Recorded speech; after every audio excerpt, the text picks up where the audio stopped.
Bonjour, voici la 5e vidéo donc de synthèse présentation avec mini sommaire, 5e vidéo. Vous en avez eu 4 autres avant, donc la numéro 51, numéro 52, numéro 54 et numéro 61. 4 vidéos de présentation, donc environ une quinzaine de vidéos titré et légèrement résumé, donc comme un mini sommaire depuis le début de cette chaîne Flamme Jumelle Cosmic Twins.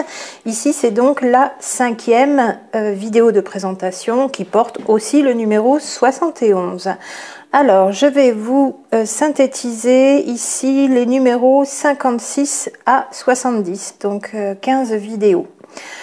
La numéro 56 s'intitule « Mon jumeau, même pas en rêve » en exclamation. C'était un petit clin d'œil à l'exclamation que certaines personnes peuvent avoir quand elles découvrent ce que c'est qu'être flamme jumelle, qu'elles découvrent l'autre en face comme quelqu'un qu'elle n'aurait pas forcément décrit de la sorte comme le partenaire idéal. L'intérieur de la vidéo bien sûr traite le sujet différemment, c'était juste un clin d'œil dans le titre, mais simplement je me basais donc sur mon expérience personnelle pour vous exposer le fait que je ne rêvais pas de mon jumeau. Je suis extrêmement connectée à lui jour après jour, heure après heure depuis plus de 2 ans et demi maintenant.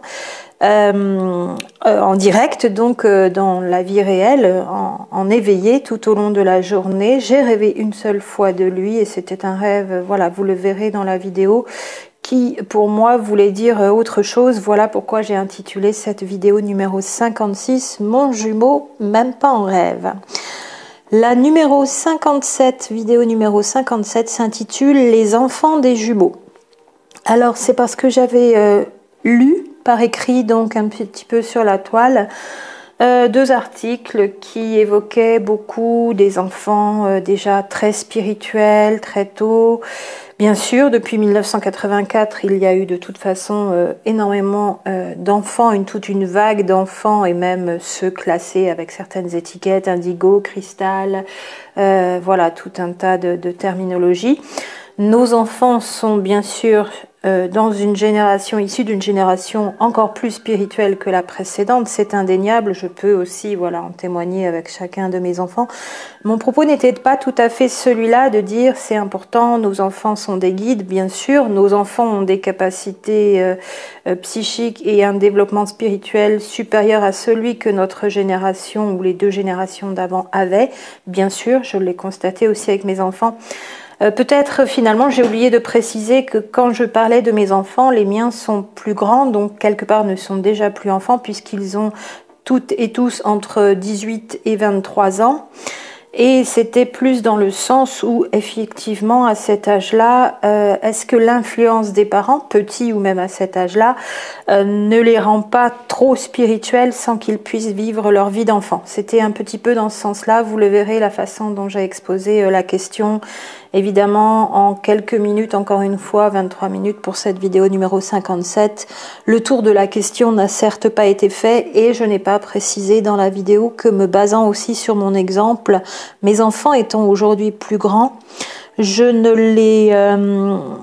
leur donne pas d'éléments particuliers de ce que je suis en train de vivre en ce moment. C'est plutôt quelque chose de très général, très vague et on en parle très peu. Parce que je ne veux pas influencer leur vie, je ne veux pas leur parler de runner chaser, je ne veux pas leur parler de flamme jumelle. Si jamais ça devait exister dans leur vie, pour moi, le phénomène flamme jumelle, quand ça arrive dans l'histoire de quelqu'un, ça nous tombe dessus, l'histoire nous tombe dessus et on cherche par soi-même à comprendre. Et c'est là qu'on tombe sur des articles, des blogs, des vidéos, une terminologie flamme jumelle.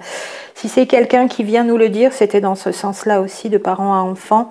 J'y vois une sorte d'influence ou d'intrusion. C'était un petit peu l'état d'esprit de cette vidéo, avec mon point de vue, évidemment, que tout le monde ne partagera pas. C'est la diversité des opinions et des points de vue qui fait la richesse de l'humanité. Pour la numéro 57, donc les enfants des jumeaux. La vidéo numéro 58 s'intitule « Mon jumeau, le double cosmique ».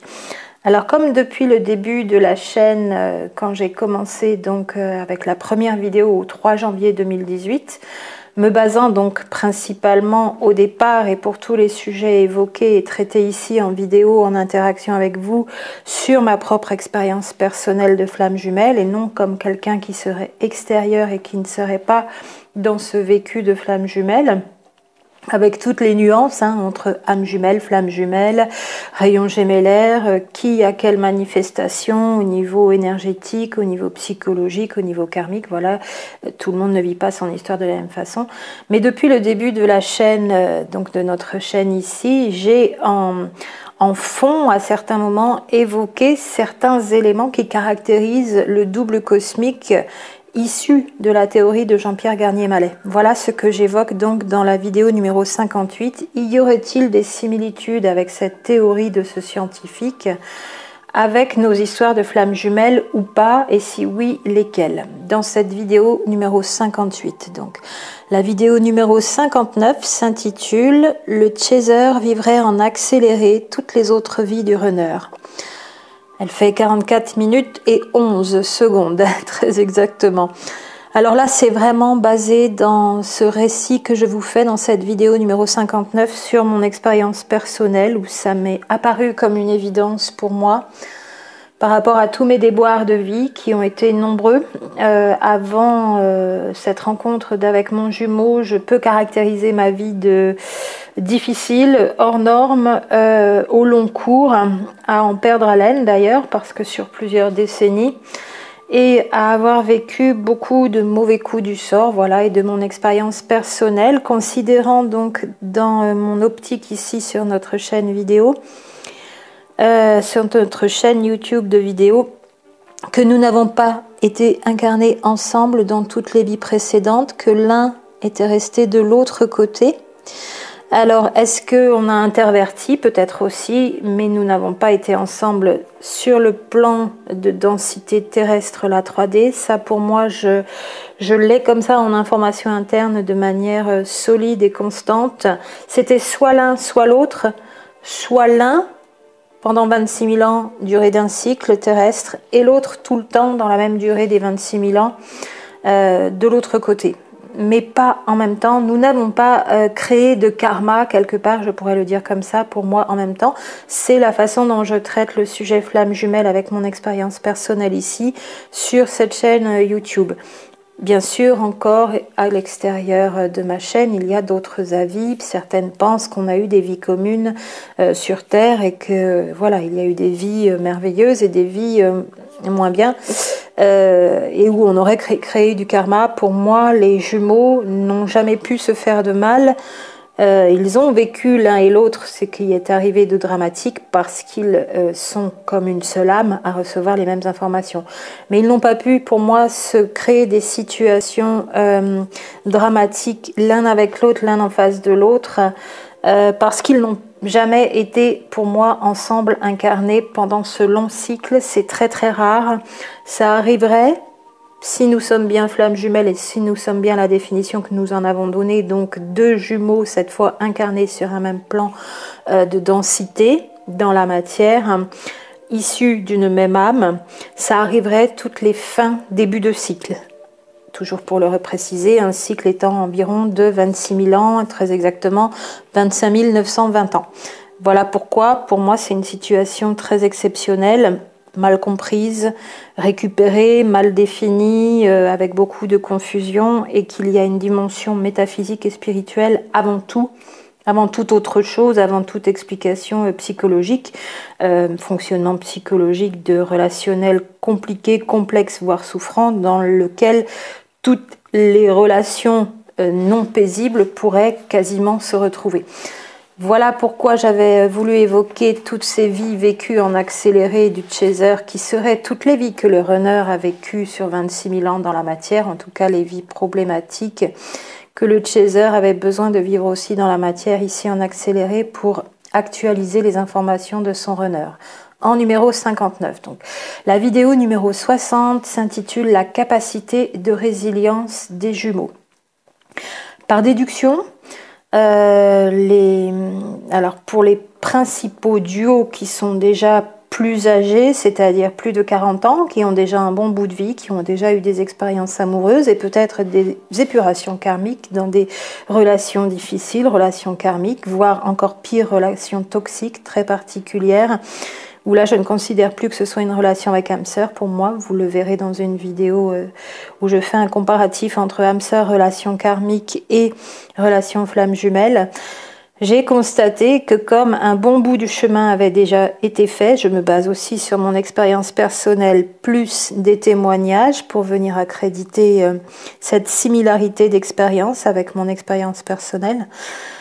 Les jumeaux ayant déjà, au moins le chaser en tout cas, ayant déjà travaillé un bon bout au niveau karmique de ces problématiques, de blessures de cette vie-ci, celles venant de la lignée familiale, voire celles venant d'autres vies, donc communément appelées le karma. Un bon bout du travail ayant déjà été fait, se retourner en regardant toutes ces vies, toutes ces expériences de vie plus souffrantes, a amené pour moi à beaucoup de chasers, flammes jumelles, donc une résilience assez nette, plus ou moins prononcée selon les uns, les unes et les autres, mais se retourner sur ces souffrances de vie n'est justement plus quelque chose qui crée des émotions négatives encore. Le travail principalement est fait pour beaucoup de chasers. Pour le runner, c'est peut-être encore différent. Voilà, toujours et encore qu'on se retrouve quand même dans deux profils différents avec des mécanismes de fonctionnement différents, aussi bien au niveau psychologique qu'au niveau de la transposition sur le corps physique et l'énergétique. On peut aller jusque-là dans ces deux profils qui manifestent des traits et des caractéristiques différentes. Et cette capacité de résilience est d'autant plus augmentée pour moi par rapport à tout cet amour inconditionnel dans lequel se retrouvent plongés à la reconnaissance d'un coup ces deux jumeaux, même si l'un le vit inconsciemment, l'autre conscientise. L'amour, on le sait, permet vraiment beaucoup de pardon à soi-même, à commencer par là, d'éveil, de cheminement spirituel beaucoup plus intense, et de là une capacité de résilience plus accrue. C'est dans ce sens-là que je le traitais, effectivement, en prenant l'auteur Boris Cyrulnik, donc qui a étudié les enfants ayant vécu de lourds traumatismes et conclut donc dans tout ce qu'il a récupéré en synthèse que 25% de ces enfants avaient plus de chances de s'en sortir s'ils étaient pris en charge au niveau affectif et non pas laissés dans un coin comme des âmes en peine perdues à tout jamais, que cet amour permet cette résilience pour ces enfants. Et donc d'en conclure, moi, jumeaux dans l'amour inconditionnel, fonctionnant en vase communicant, cette capacité de résilience pour moi, il me semble, ça n'est que mon point de vue, qu'elle est supérieure à la moyenne des autres relations souffrantes, des autres vies où il y a eu beaucoup de souffrance aussi. Pour la vidéo numéro 60. La numéro 61, c'est donc la 4e présentation de synthèse mini-sommaire des vidéos numéro 41 à 55, tout simplement. La vidéo numéro 62 s'intitule « Le doute en face de l'amour ». Avec la question donc et le débat sur est-ce que l'extérieur peut nous ôter le doute? Est-ce qu'une flamme jumelle peut douter de l'amour inconditionnel qu'elle porte à son jumeau et que son jumeau lui porte? Une seule âme dans deux corps. Donc finalement, certains et certaines d'ailleurs de l'extérieur, avec un petit peu d'humour, le voit comme un amour très narcissique puisqu'on s'aime soi-même. Ça n'est pas complètement faux. Je m'en suis amusée un petit peu aussi dans certaines réflexions, dans certaines vidéos. Dans celle-ci aussi d'ailleurs, le doute en face de l'amour. Est-ce qu'il faut faire appel à l'extérieur? Et est-ce que le fait d'être dans le doute n'est déjà pas un indice? Voilà, pour le doute en face de l'amour, dans cette relation de flamme jumelle et dans le doute sur l'amour que l'autre nous porte.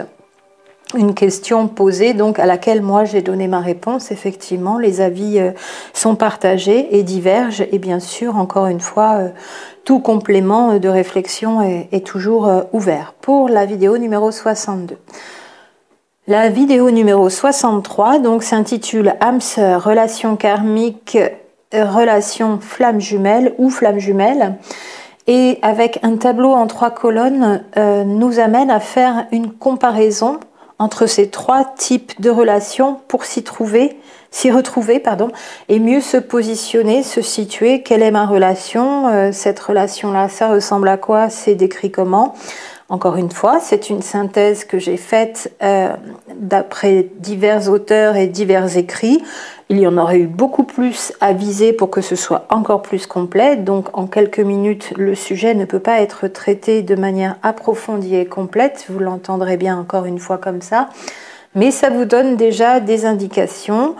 Et surtout le fait de pointer encore une fois que dans les relations karmiques, il y a des relations qui sont même, elles, carrément toxiques, que je ne considère plus comme étant des relations âmes-sœurs. Si certaines relations dites karmiques, d'épuration, de grand travail, peuvent encore être considérées, pour moi toujours, comme des relations âmes-sœurs, quand on a l'adjectif, on a envie de mettre l'adjectif toxique derrière le mot relation, pour moi ça n'est plus une relation âme-sœur, et c'est vite être dans la nécessité de demander de l'aide parce qu'il est très difficile d'en sortir seul. On évoque encore à chaque fois la relation avec une personne perverse narcissique qui est très douloureuse et dangereuse.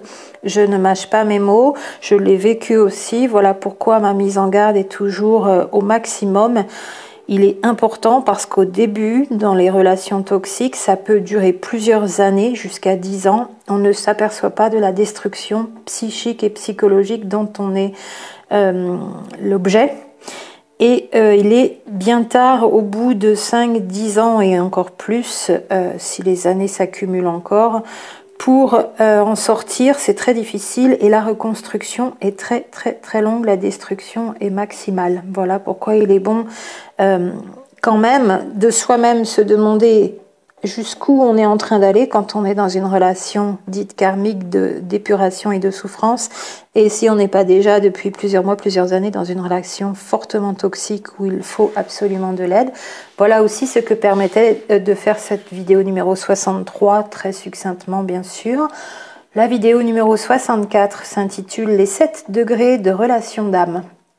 Elle va de pair avec la vidéo numéro 63 comme un complément et puis encore un sujet plus approfondi où c'est un travail de synthèse d'informations extérieures. Je ne suis pas médium, ni canal, ni voyante. Je n'ai pas spécialement de guide, je n'ai pas cherché à contacter des guides. Peut-être on pourrait parler de la connaissance interne en tant qu'être dimensionnel qui pourrait s'assimiler à une guidance, bien sûr, dans la terminologie que d'autres auteurs emploient. Mais je n'ai pas de réception en canalisation de ce genre d'informations. C'est un travail de synthèse au travers d'auteurs extérieurs. Il y a plusieurs variantes de ces 7 degrés de relation d'âme avec du détail à l'intérieur qui diffère aussi d'un auteur à l'autre ou de personnes qui sont médiums et voyantes. Ici, je vous proposais donc un tableau en 7 répartitions de relations d'âme, complément divin, âme sœur, expression divine, partenaire jumeau, âme jumelle, flamme jumelle et rayon gémellaire. On a dans ces 7 degrés de relation d'âme déjà des différences notoires qui peuvent nous faire penser que parfois, même si on pense être dans une relation flamme jumelle, il se peut que l'on soit dans une relation âme sœur. Plus rarement dans l'autre sens. Pour moi, il est moins difficile de s'y tromper et de se prendre pour une âme sœur quand on est en face de sa flamme jumelle. Les relations âme sœur sont quand même beaucoup plus tranquilles, on va dire. Sauf quand on commence déjà à être dans l'épuration karmique. Et alors là, se poser encore une fois la question de relations toxiques, puisque certaines relations toxiques sont confondues avec des relations flammes jumelles de façon claire et nette dans tout ce que l'on peut voir dans beaucoup de témoignages donc, sur le web. Pour la vidéo numéro 65, le titre est « Le runner, le jumeau défiant ».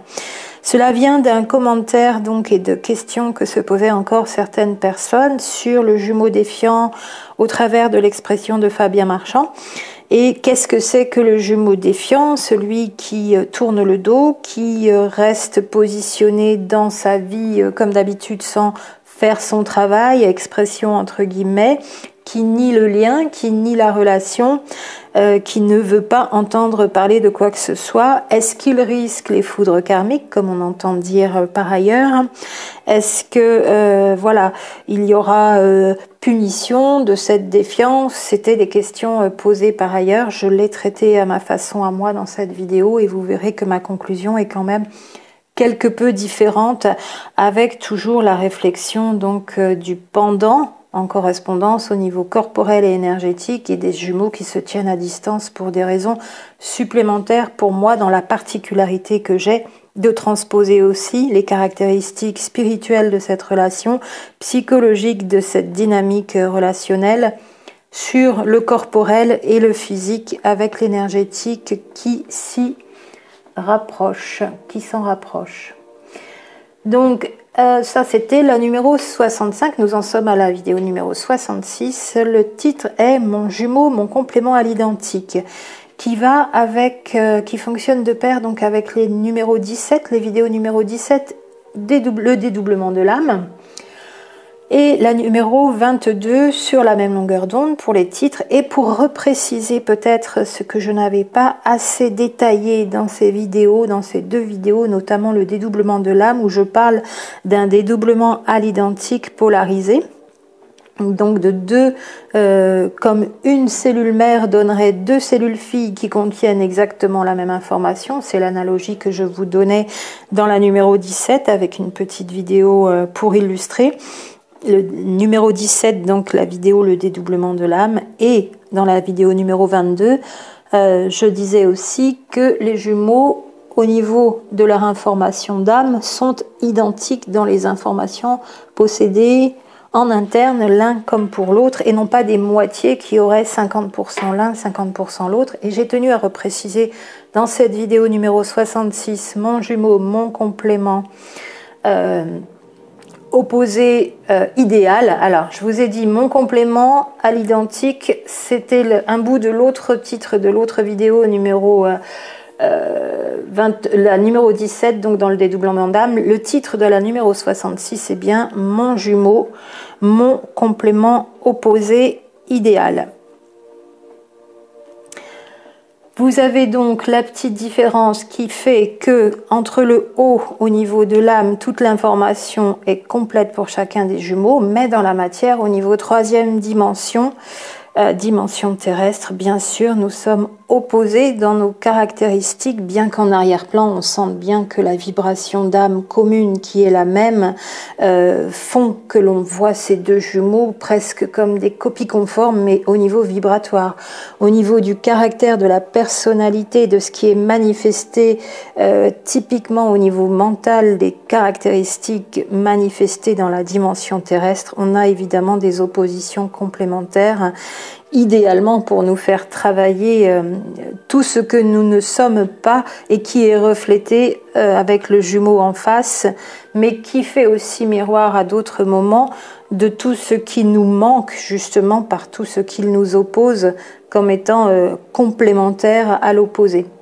Voilà pour la numéro 66. La vidéo numéro 67 s'intitule « Les jumeaux élèvent les vibrations de la Terre en 5e dimension ».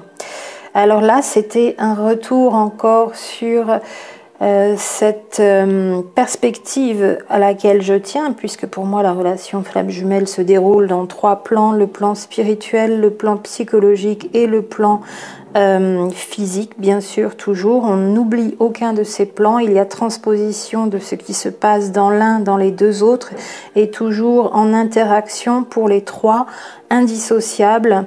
Ne viser cette relation que dans l'un de ces plans, et notamment depuis un peu plus de 6 mois maintenant, depuis le second semestre 2017, ne voir cette relation que sur le plan psychologique amènerait peut-être aussi à penser être dans ce genre de relation flamme jumelle alors que nous sommes dans une relation autre. Beaucoup de personnes peuvent se retrouver, beaucoup de relations différentes peuvent se retrouver dans l'explication psychologique. Or, si tout ce qui se passe au niveau spirituel et au niveau physique et énergétique est absent, alors il y a de grandes chances que l'on soit dans une autre relation. C'est ce que je rappelle aussi à chaque fois. Ces 3 plans où se déroule cette relation sont importants toujours à prendre en compte. Et aujourd'hui, époque exceptionnelle, fin de cycle, début d'un nouveau cycle où la Terre élève ses vibrations, nous sommes aussi là pour moi dans ces duos pour élever ces vibrations de la 3e dimension à la 5e dimension. Voilà pour la numéro 67. La vidéo numéro 68 s'intitule « Peut-on être flamme jumelle sans avoir eu de relation amoureuse ?»